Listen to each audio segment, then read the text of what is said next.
France में हिंसा रुकने का नाम नहीं ले रही है। लगातार जारी हिंसा के बीच कुछ दंगाइयों ने फ्रांस के मार्सेल में स्थित सबसे बड़ा सार्वजनिक पुस्तकालय फूंक दिया। आखिर हिंसा ये हो क्यों रही है, इसका कारण समझते हैं। दरअसल फ्रांस में 17 साल के नाहेल की हत्या के बाद दंगे भड़क उठे हैं। ट्रैफिक जांच के दौरान नाहेल की हत्या का वीडियो भी सामने आया है।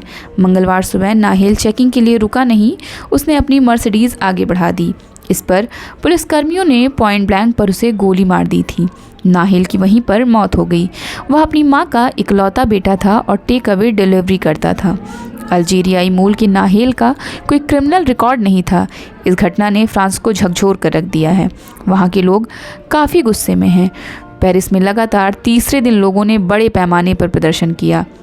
प्रदर्शनकारियों ने डिवाइडर लगाकर सड़कें ब्लॉक कर दी, आगजनी की और पुलिसकर्मियों पर पटाखे फेंके।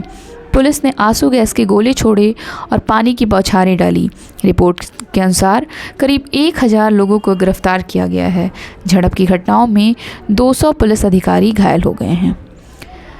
सोचने वाली बात यह है कि संसार का कोई भी सभ्य व्यक्ति पुस्तकों को नहीं जलाता, इसलिए पुस्तकालय जलाना किसी भी दशा में सही नहीं माना जा सकता है। सभ्यता कोई भी हो, पुस्तकों को जलाना सभ्य आचरण नहीं माना जाएगा। लेकिन यह भी सत्य है कि हजारों वर्षों से ये जिहादी आतंकी पुस्तकालयों को जलाते रहे हैं। नालंदा में बताया जाता है कि वहाँ 6 महीने तक किताबें जलती रही थीं। विश्व के सबसे बड़े विश्वविद्यालय की उस भव्य लाइब्रेरी में संसार का समूचा ज्ञान एकत्र था। इतनी किताबें थीं कि एक व्यक्ति को सब पढ़ने के लिए असंख्य जन्म लेने पड़ते। फिर कहीं से एक असभ्य व्यक्ति अपने 200 लुटेरों साथियों के साथ आया और संसार में ज्ञान के सबसे बड़े भंडार को फूंक दिया। बख्तियार खिलजी यहीं नहीं रुका। उस आतंकी जिहादी ने विक्रमशिला विश्वविद्यालय के प्रांगण में भी वही बर्बर व्यवहार किया।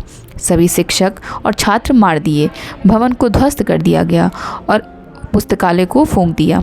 ऐसा लगता था जैसे बख्तियार संसार के समस्त ज्ञान को फूंक देने ही निकला था।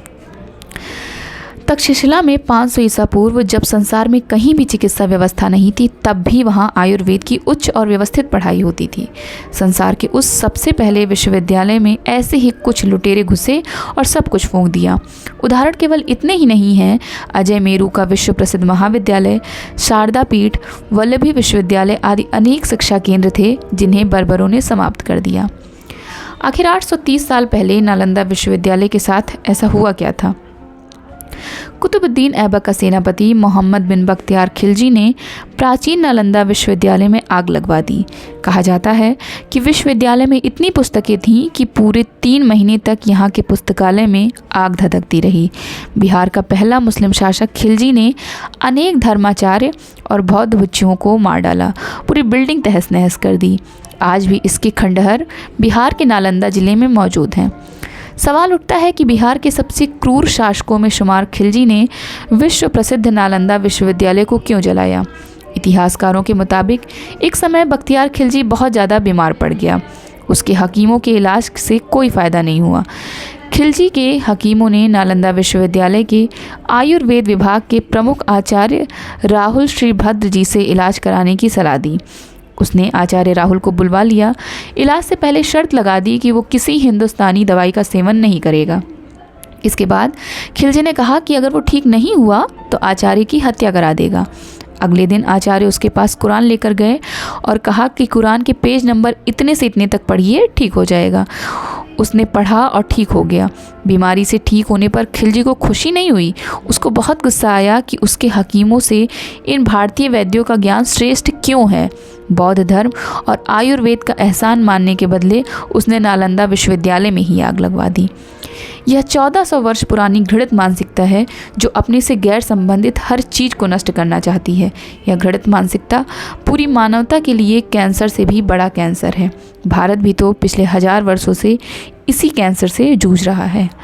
आपकी इस मुद्दे पे क्या राय है, हमें कमेंट बॉक्स में ज़रूर बताएं। Thank you so much.